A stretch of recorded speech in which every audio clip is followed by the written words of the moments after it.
Hello everybody, and welcome to a brand new DeversiFi tutorial.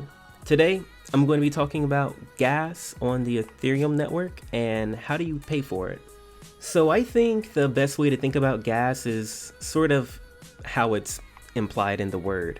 Think of it like whenever you're driving to work or going to the park or driving to the movies, your car is going to need gas. You have to pay for that gas to drive around in real life. And whenever you're doing anything on the Ethereum network, if you're minting a new NFT or sending some ether to a friend or doing a swap on Uniswap, that is also going to cost you some gas. Now, you're not going to need a brand new gas token or anything like that, so don't worry. However, when we're referring to paying for the gas, it's referred to as gwei.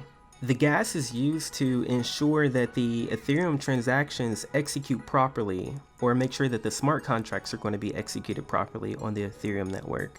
The price of the gas is determined by the Ethereum miners, and it's always constantly changing based off of the supply and demand in relation to the network's congestion. So some days the gas may be really cheap, and sometimes the gas may be really expensive. Let's just do a quick little sample send and check out what looking at the gas looks like on Ethereum.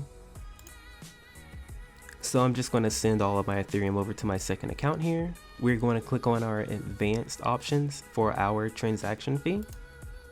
And here you can see the price of gwei. So right now it's 59 gwei. If I want to speed this up by any amount, I could probably just put in 100, and if I sent that through, you see it's telling me it's excessive, but if I push that in and click save, I would, it's set unnecessarily high. It's really trying to tell me to lower it, but I'm going to cut ahead of everybody in that line, and I will be on that first train ticket to send this transaction off. So that's kind of how gas works out. I am not going to click next and confirm this sending because I don't want to do this. This is just an example, but I hope I got the point across. I'm going to click on cancel right here.